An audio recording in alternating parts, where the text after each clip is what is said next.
नमस्ते दोस्तों, मनमोहक हिंदी कहानियाँ चैनल में आप सभी का स्वागत है।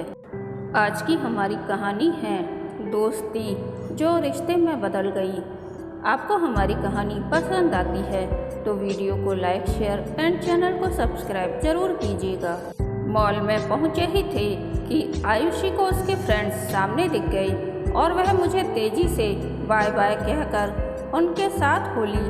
वह नोएडा के एमईटी कॉलेज से इंजीनियरिंग कर रही है। उसके सभी मित्रों को अच्छी कैंपस प्लेसमेंट मिल गई थी। सो इसी खुशी में उसके ग्रुप के सभी साथी यहाँ पिज़्ज़ा हट में खुशियाँ मना रहे थे।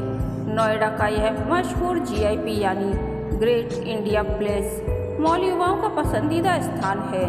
हम गाजियाबाद में रहते हैं। आयुषी अकेले ही रोज गाजियाबाद से कॉलेज आती है, मगर इस तरह की पार्टी आदि में जाना हो तो मैं या उसके पापा साथ आते हैं। यूँ अकेले तैयार होकर बेटी को घूमने फिरने जाने देने की हिम्मत नहीं होती। एक तो उसके पापा का जिला जज होना, पता नहीं कितने दुश्मन कितने दोस्त, दूसरे आए दिन होने वाले हादसे।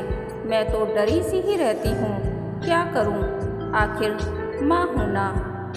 बच्चे अपने माता पिता की भावनाओं को कहाँ समझ पाते हैं। उन्हें तो यही लगता है कि हम उनकी आज़ादी पर रोक लगा रहे हैं। कई बार आयुषी भी बड़ी हाइपर हुई है इस बात को लेकर कि मम्मा आपने तो मुझे अभी तक बिल्कुल बच्चा बना रखा है।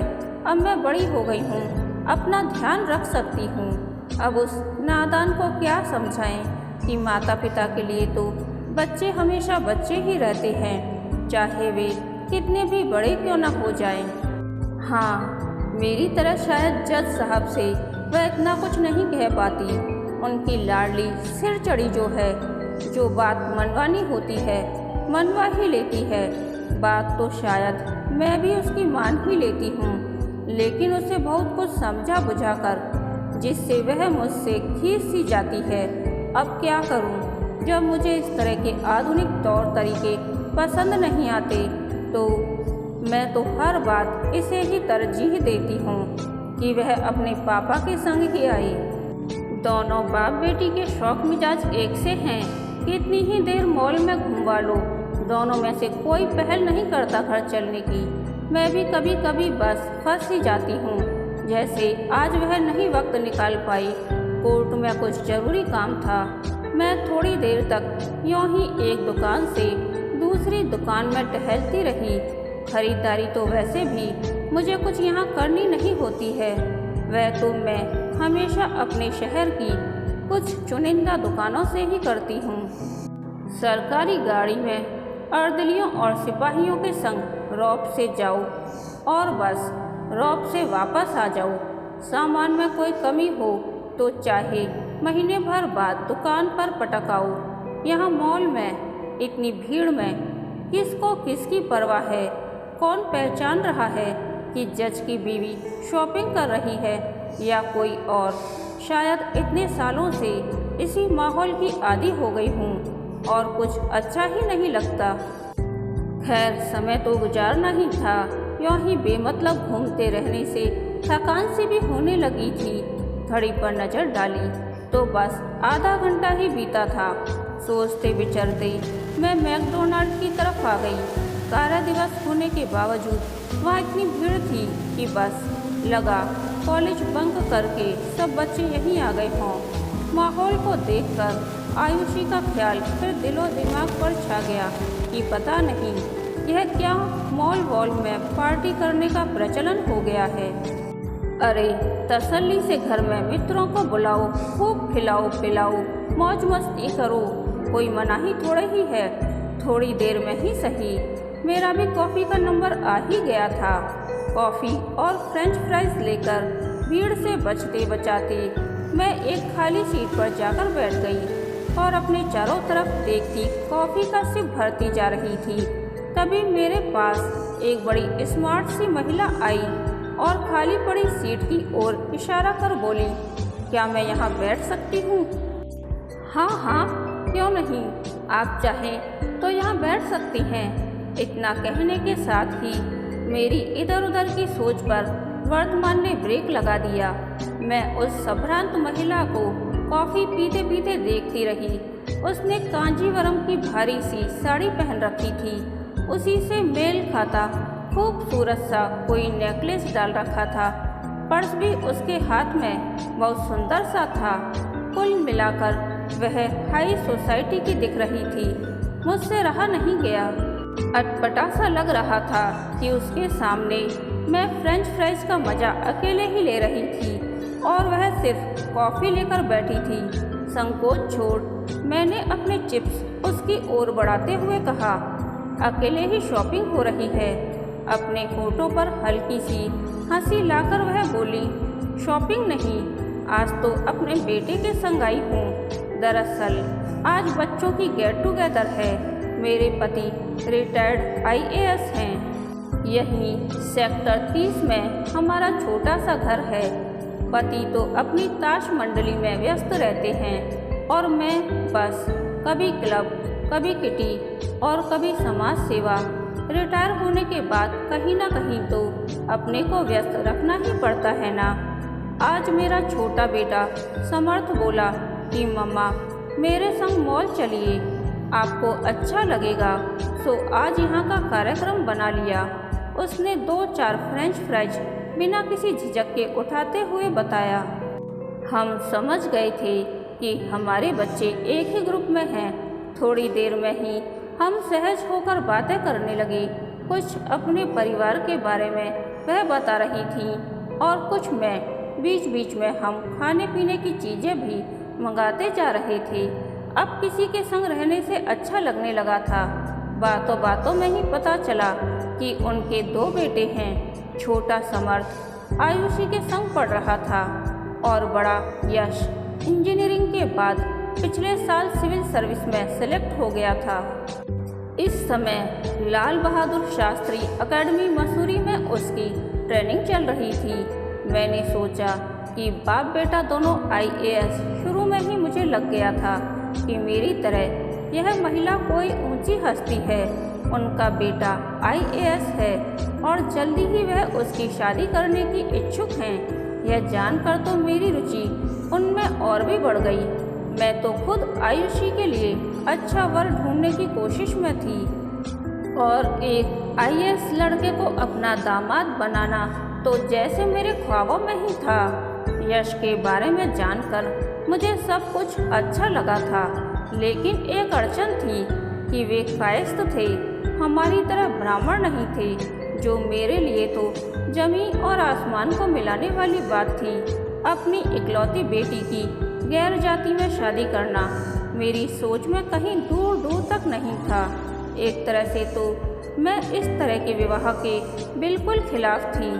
मेरा मानना था कि अपनी जाति, अपने धर्म के लोगों के बीच ही शादी ब्याह जैसे रिश्ते करने चाहिए, ताकि दोनों एक दूसरे से, परिवारों से आपसी समझ और तालमेल बैठा सकें और सुखी संसार बसा सकें। मुझे हमेशा से ही यह अनुभव होता कि इसके विपरीत शादियां कभी सुखद और सफल नहीं होती। शुरू में तो सब ठीक ठाक चलता है, पर कुछ समय बाद कहीं तलाक होता है तो कहीं जबरदस्ती रिश्तों को ढोया जाता है। यहाँ तक कि अपने परिवारों में होने वाली कई इस तरह की शादियों में मैंने अपना पूरा विरोध जाहिर किया था। ऐसा नहीं है कि जात बिरादरी में शादियाँ करके किसी तरह की टेंशन नहीं होती है या इस तरह की शादियाँ टूटती नहीं हैं, फिर भी काफ़ी हद तक इन झमेलों से बचा जा सकता है। और मेरे अनुभवों ने मुझे यही सिखाया है कि जब एक हाथ की 5 उंगलियां बराबर नहीं होती तो यह तो समाज की सोच है, जो न कभी एक हुई है और न ही होगी। इन सभी बातों में जज साहब और मेरे विचार एक से नहीं हैं, तो औरों की क्या कहूँ। कई बार उन्होंने अपनी बातों से मुझे भी समझाने की कोशिश की है, मगर मैं कभी इतनी बड़े दिल की हो नहीं पाई। पिछले साल मैंने अपना यह विरोध अपने भैया पर थोप दिया था, जब उन्होंने बताया कि वह अनिका यानी मेरी भतीजी की शादी एक ईसाई लड़के से तय कर रहे हैं। दोनों एक दूसरे को जहाँ बहुत चाहते हैं, वहीं लड़का और उसका परिवार सब कुछ बहुत बढ़िया है। हम लोगों को बच्चों की खुशी के अलावा और क्या चाहिए। तब भैया की बात सुनकर मैंने बवंडर मचा दिया था। आपने तो भैया हद ही कर दी। बच्चों की जिदें क्या यूं ही आंखें मूंद कर पूरी की जाती हैं। ईसाई लड़के से विवाह करोगे, अपनी अनिका का 4 दिन भी नहीं निभा पाएगी, वह इस अलग जाति और धर्म के लड़के के संग। और फिर कर लो जो आपकी मर्जी हो। मैं तो इस तरह गलत शादी में आने से रही। मेरी बातों के आक्रोश ने भैया को भयभीत कर दिया और उन्होंने यह कहकर उस रिश्ते को टाल दिया कि इकलौती छोटी बहन ही शादी में शरीक नहीं होगी तो दुनिया क्या कहेगी। उस दिन के बाद से अनिका न अपने पापा से बात कर रही है और न मुझसे। एक दिन गुस्से में आकर वह अपनी भड़ास निकाल गई थी।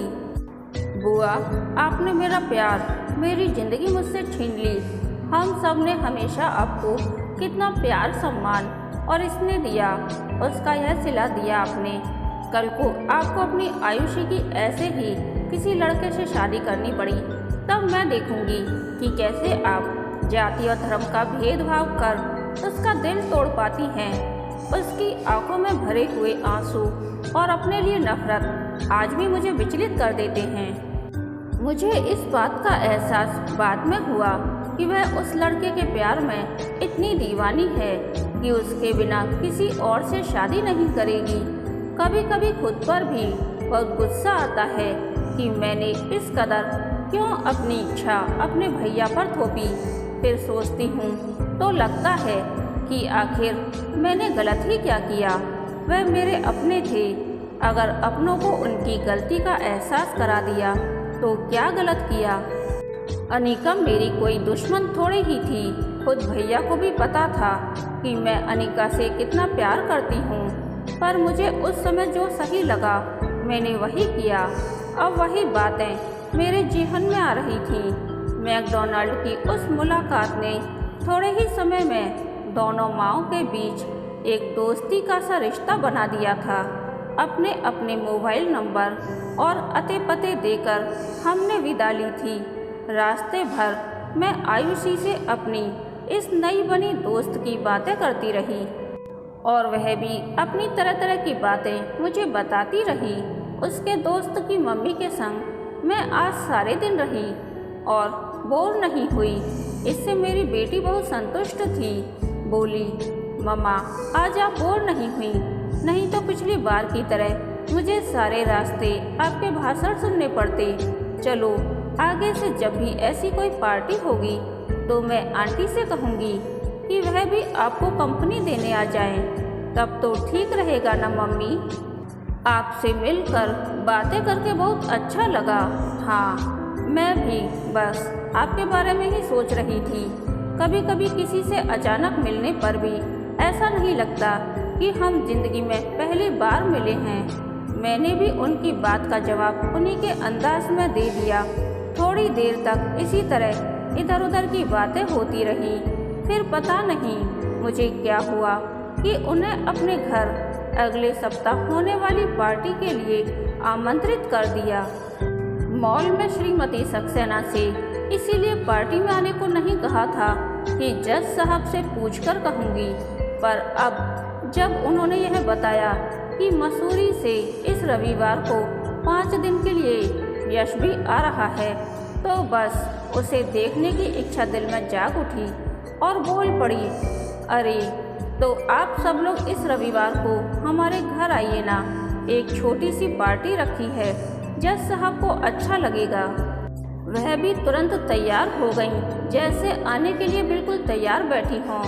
शाम को जज साहब कोर्ट से लौटे तो चाय के दौरान मैंने सब कुछ उन्हें बता दिया और अपने दिल की चाहत भी कह बैठी। इतना अच्छा लड़का है, IAS है, परिवार भी समझदार और हैसियत वाला है, कायस्थ हैं।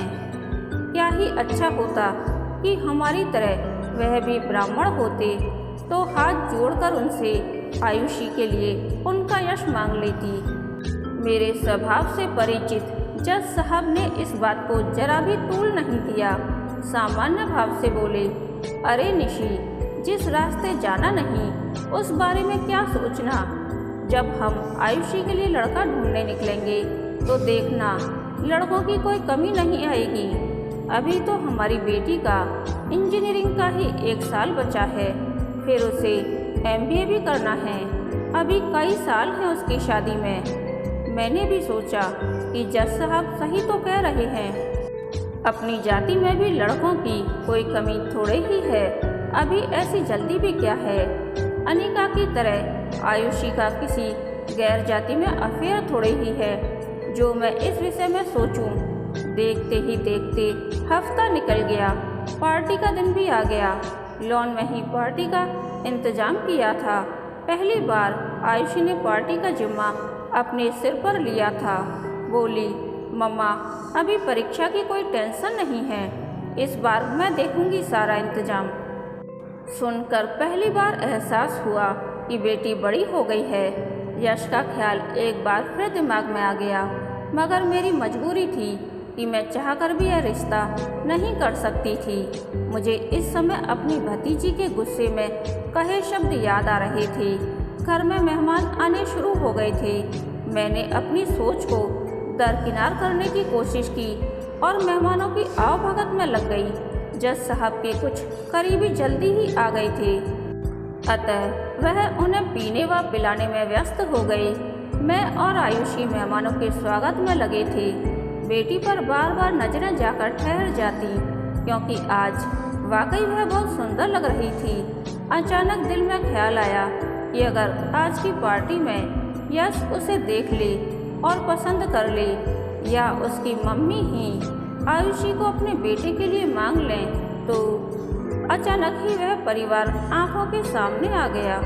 श्रीमती सक्सेना अपने पति व दोनों बेटों के साथ चेहरे पर मुस्कान लिए आती दिखाई दी। समर्थ को तो उस दिन मॉल में ही देख लिया था, पर यश तो उससे भी 4 कदम आगे था। यह लड़का इतना हैंडसम होगा, यह तो मैंने सोचा भी नहीं था। उस पर IAS भी। मुझे फिर लगा कि मेरी चाहत मेरी सोच पर हावी हो गई है। फिर से मेरी चाहत जोर पकड़ने लगी। यह लड़का तो बस मेरा दामाद हो जाए। तभी नज़दीक आकर दोनों भाइयों ने मेरे और जज साहब के पैर छुए। मन कहीं अंदर तक उन्हें अपना मान गया। सक्सेना दंपति तो हम बड़ों के ग्रुप में शामिल हो गए और दोनों भाई आयुषी के फ्रेंड्स ग्रुप में। पार्टी खूब मज़ेदार चली। खाना खाने के बाद सभी लोग एक एक घर जाने लगे थे, मगर सक्सेना परिवार अभी जमा हुआ था। मुझे भी उनके जाने की कहाँ जल्दी थी। आयुषी यश के संग खड़ी कितनी अच्छी लग रही थी। मन में सचमुच ही बहुत मलाल था कि वे कायस्थ हैं। अब तक करीब सभी मेहमान जा चुके थे। रात के 11 बज चुके थे। 30 अक्टूबर की रात शरीर में ठंडी ठंडी हवा की सिहरन सी हो उठी थी कि मिसेस सक्सेना ने 1 कप कॉफ़ी हो जाए, फिर हम भी चलेंगे कहकर अभी थोड़ा और रुकने का संकेत दिया। अरे क्यों नहीं, क्यों नहीं कहते हुए वेटर को 4 कप कॉफ़ी लाने का ऑर्डर दे दिया। आयुषी दोनों भाइयों को अभी अभी अंदर ले गई थी। शायद अपना शानदार कमरा दिखा रही हो। लड़कियों को अपना कमरा दिखाने का बहुत क्रेज होता है। कॉफ़ी आ गई थी। हम चारों हंसी मजाक के साथ कॉफ़ी का मजा ले रहे थे कि वह हो गया जो मेरी सोच में तो निरंतर चल रहा था, मगर हकीकत में उसका कोई अनुमान नहीं था। सक्सेना साहब ने विनम्रता से अपने दोनों हाथ जोड़ते हुए कहा, अगर आप लोग हमें दे सकें तो अपनी आयुषी को हमारे यश के लिए दे दीजिए। उनके कहने के साथ ही मिसेस सक्सेना ने भी अपने दोनों हाथ जोड़ दिए। मैं तो इस तक भौचक्की किंकर्तव्य विमूढ़ सी रह गई। जज साहब ने मेरी तरफ देखा। 2-4 पल यूं ही खामोशी में निकल गए। फिर जज साहब ने कहा, हमें यह रिश्ता मंजूर है। यश हमें भी बहुत पसंद आया है, और फिर आपसे अच्छा और कौन मिलेगा हमें। जज साहब की हाँ सुनकर मेरी समझ में नहीं आ रहा था कि इस स्थिति में अब मैं क्या करूं। ना हाँ करने की स्थिति में थी और ना ही ना करने की। फिर कुछ सोचती सी बोली, अरे आयुषी से भी तो पूछना होगा ना, उसकी भी राय जानना जरूरी है। आपको तो पता ही है कि आजकल के बच्चे। मुझे लगा कि चलो इस बहाने कुछ तो वक्त मिलेगा सोचने का, फिर कुछ सोचकर मना कर देंगे। सही बताऊं तो भैया भाभी अनिका किसी की भी सामना करने की मुझ में हिम्मत नहीं थी। मेरी इस बात को सुनकर मिसेस सक्सेना के साथ जज साहब और सक्सेना साहब दोनों हंस पड़े। इसके पहले कि मैं कुछ कह पाती, मिसेस सक्सेना अपनी हंसी रोकती हुई बोली, अच्छा पहले यह तो बताइए, आप तो राजी हैं ना? मैं तो हाँ, और क्या? मुझे तो बहुत खुशी होगी आपसे जुड़कर। मैं इसके अलावा और क्या कह सकती थी। जज साहब ने इसकी स्वीकृति दे दी, मगर आयुषी, मैंने फिर इससे बचने की कोशिश की।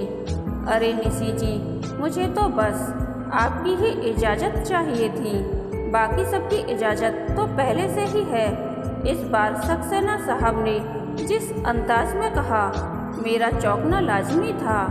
असमंजस में पड़ी बोली, मतलब? अरे निशी, तुम्हारी और मिसेस सक्सेना की मुलाकात मॉल में इसलिए तो कराई थी कि आप दोनों में दोस्ती हो जाए, वरना तो मैं भी जा सकता था उस दिन। मैंने तो कोर्ट में व्यस्त होने का बहाना किया था। हम लोग काफ़ी दिनों से योजना बना रहे थे कि तुम दोनों को कैसे मिलाया जाए। सो इत्तेफाक से आयुषी की गेट टुगेदर निकल आई। हालांकि मॉल में मिलवाना मुश्किल था, लेकिन बच्चों ने सब मैनेज कर लिया। जज साहब बोलते जा रहे थे और मैं आंखें फाड़े उन्हें सुने जा रही थी। निशी, जब मॉल से लौटकर तुमने यश के बारे में अपनी चाहत बताई तो मुझे लगा कि हमारा तीर निशाने पर लगा है। प्रकट में मैंने तुम्हारी बात को तूल नहीं दिया था। निशी, तुम्हें याद होगा कि 4 साल पहले मैं जब एक सेमिनार में अमेरिका गया था तो वहाँ उसमें सक्सेना साहब भी मिले थे। भारत से जो खास लोग उस सेमिनार में भेजे गए थे उनको एक ही होटल में ठहराया गया था और सक्सेना साहब का कमरा मेरे बगल में ही था। दोस्ती होना तो लाजमी ही था। देखो ना, तुम्हारी और मिसेस सक्सेना की दोस्ती तो चंद घंटों में ही हो गई, जबकि हम तो पूरे 15 दिन साथ रहे थे। इसी दौरान एक बार मेरी तबीयत भी बिगड़ गई थी तो सक्सेना साहब ने ही मुझे संभाला था और वे सारी बातें यहाँ आने पर मैंने तुमको बताई थी। हाँ, मुझे सब याद है। मैं कुछ खोई सी बोली। उन्हीं दिनों हम दोनों एक दूसरे के बेहद करीब आ गए थे। दोस्ती के उन्हीं लम्हों में हमने आपस में एक वचन लिया कि समय आने पर आयुषी और यश की शादी कर देंगे। आज यश IAS हो गया है, मगर दोस्ती में किए गए वादे में कहीं कोई कमी नहीं आई है। सक्सेना जी के पास तो अब कितने अच्छे ऑफर आ रहे होंगे, जबकि यह जानते हैं कि मैंने तो जिंदगी भर शोहरत और इज्जत के अलावा कुछ नहीं कमाया। मेरे पास अपनी आयुषी को उन्हें सौंपने के अलावा और कुछ देने को नहीं है। सक्सेना साहब ने जज साहब का हाथ अपने हाथों में ले लिया था और भाव विहल होकर बोले, ऐसी वैसी कोई बात मत कीजिए जज साहब, नहीं तो मैं उठकर चला जाऊंगा। जिंदगी में सब कुछ मिल जाता है, मगर दोस्ती, अच्छे लोग, अच्छा परिवार बहुत कम लोगों को मिल पाता है।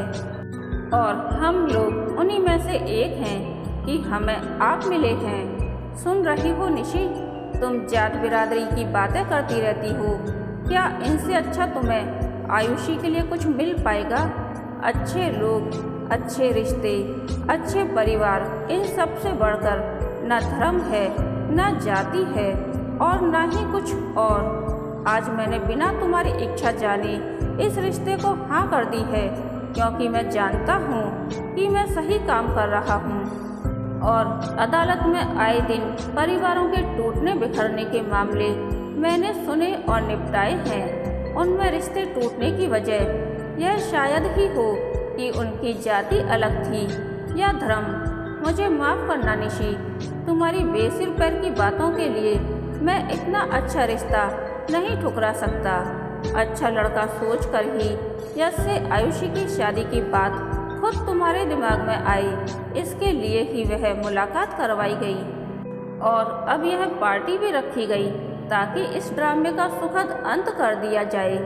पत्नी को काफ़ी कुछ कहकर अंत में जज साहब ने उनका हाथ पकड़कर कहा, मेरे ख्याल से अब तुम्हें भी समझ जाना चाहिए कि तुम्हारी सोच बहुत संकीर्ण थी, वक्त और ज़माने से हटकर थी। तुम्हारे भैया तुम्हारी बात सुनकर अपनी बेटी का जीवन बिगाड़ सकते हैं, पर मैं नहीं। सभी अपनी अपनी बात कह चुके थे। आयुषी और यश भी अपनी स्वीकृति दे चुके थे। अब मेरी बारी थी, तो मैंने भी हाथ जोड़कर इस रिश्ते को अपनी स्वीकृति दे दी। मिसेस सक्सेना ने उठकर मुझे गले लगाते हुए कहा, बधाई हो निशी जी, सब कुछ कितनी जल्दी हो गया ना। अभी अभी तो हम दोस्त बने थे और अभी अभी समधी ने। उन्होंने अपने गले में पहना एक जड़ाऊ हार उतार कर तुरंत आयुषी को पहनाते हुए कहा, आज से तुम्हारी एक नहीं दो दो माएँ हैं। सब कुछ बहुत अच्छा लग रहा था, मगर दिल में कहीं एक डर और चिंता थी जो मुझे खुलकर खुश नहीं होने दे रही थी। क्या करूँगी, कैसे जीऊँगी भैया भाभी के सामने, यह सोच सोच कर ही मेरी जान सूखी जा रही थी। सभी थककर सो गए थे, मगर मेरे मन का डर और अपराध भाव मुझे सोने ही नहीं दे रहा था। अगली सुबह काफ़ी देर से आंखें खुल पाईं। पता नहीं कितने बजे नींद आई थी। घड़ी पर नज़र पड़ी तो पूरे 10 बज रहे थे। जज साहब के कोर्ट जाने की बात दिमाग में आते ही मैं तेजी से उठी कि भाभी ने चाय के प्याले के साथ कमरे में प्रवेश किया और हंसती हुई बोली, क्या निशी, इतनी बड़ी खुशखबरी है और तुम सो रही हो अब तक। जिस बात के लिए मैं अब तक इतनी परेशान थी वह इतनी आसानी से सुलझ जाएगी मैंने सोचा भी नहीं था। मुझे तो अपनी आंखों पर भरोसा ही नहीं हो रहा था। मुझे हैरान देखकर भाभी बोली, सुबह सुबह ही नंदोई जी का फ़ोन आ गया और फ़ोन पर उन्होंने जब रिश्ता तय होने की बात बताई तो हमसे रहा नहीं गया और आपकी खुशी में खुशी मनाने चले आए। अपने जीजा जी को देखने के लिए अनिका भी बेचैन हो रही है। शाम को वह भी यहाँ आएगी। सक्सेना परिवार को भी बुला लिया है। आज का डिनर मामा मामी की तरफ से शहर के सबसे अच्छे होटल में, भाभी बोले जा रही थी। मैं हैरत में पड़ी। भाभी का चेहरा पढ़ने में लगी थी, मगर वहाँ स्नेह व प्यार के अलावा और कुछ भी नहीं था। मेरे इतना बड़ा दुख देने के बावजूद भाभी का यह व्यवहार कुछ समझ में नहीं आया, तो मैं भाभी से लिपटकर जोर जोर से रो पड़ी। भाभी, मैं इस लायक कहाँ कि आप मुझे इतना प्यार दें। मैंने आप लोगों को अपनी गलत सोच की वजह से इतना दुख पहुँचाया। मैं तो आपको अपना मुंह भी दिखाने की हिम्मत नहीं कर पा रही थी। मैं कितनी बुरी हूँ भाभी, कितनी बुरी। मेरा रुदन तेज हुआ जा रहा था और भाभी मेरी पीठ सहलाए जा रही थी। मत रो निशी, मत रो। अब वह भी तुम्हारा हमसे अगाध प्रेम ही तो था, वरना किसी को क्या पड़ी है। अच्छा हो या बुरा हो, तुम्हें गलत लगा, इसीलिए तुमने रोका और हमें तुम्हारी बात सही लगी, इसीलिए हमने उसे मान लिया। तुम्हारी भाभी बिल्कुल सही कह रही है निशी। जो हो गया उससे भूल जा और दिल खोल कर आने वाली खुशियों का इंतजार कर। कभी कमरे में जज साहब के संग भैया आते आते बोले, मेरे मन का बोझ इतनी सहजता से उतर जाएगा सोचा भी नहीं था। मैंने कृतज्ञता से जज साहब को देखा, जिन्होंने अपनी समझदारी से इतनी बड़ी खुशी मुझे दे दी थी। उन्होंने मेरी आंखें पढ़ ली और मुस्कुरा दिए। मगर अभी तो अनिका का दुख है मेरे सामने। वह तो बहुत नाराज़ है अपनी बुआ से, उसे कैसे वापस पा सकूंगी मैं। अरे अपने बच्चे छोटे छोटे हैं, ज़्यादा देर तक अपने बड़ों से नाराज़ नहीं रहते। मैंने उसे समझाया है निशी, उसके मन में तुम्हारे लिए कोई गुस्सा नहीं है। भैया बोले तो साथ साथ भाभी भी बोल पड़ी। और अभी सुबह सुबह ही तो फूफा जी से उसकी ढेरों बातें हुई हैं और फूफा जी ने उससे वादा किया है कि अब चाहे उसकी बुआ कुछ भी कहें, वह अपनी अनिका की शादी उसी के संग कराएंगे जिसे वह पसंद करती है। पहले चर्च में अनिका की उस ईसाई लड़के से शादी होगी, फिर आयुषी की मंडप के नीचे। बच्चे जितनी जल्दी गुस्सा हो जाते हैं उतनी ही जल्दी मान भी जाते हैं निशी। भाभी अपनी बात कह कर चुकी तो मैंने खुश होकर तुरंत कहा, और अब सबसे पहले तैयार होकर हम लोग वहाँ चलेंगे। मुझे भी तो अपने दूसरे दामाद को शाम के डिनर के लिए आमंत्रित करना है, उनसे भी तो माफ़ी मांगनी है इस बुरी बुआ को। कहानी के अंत तक बने रहने के लिए धन्यवाद। यह कहानी आपको कैसी लगी प्लीज़ कमेंट करके बताइए।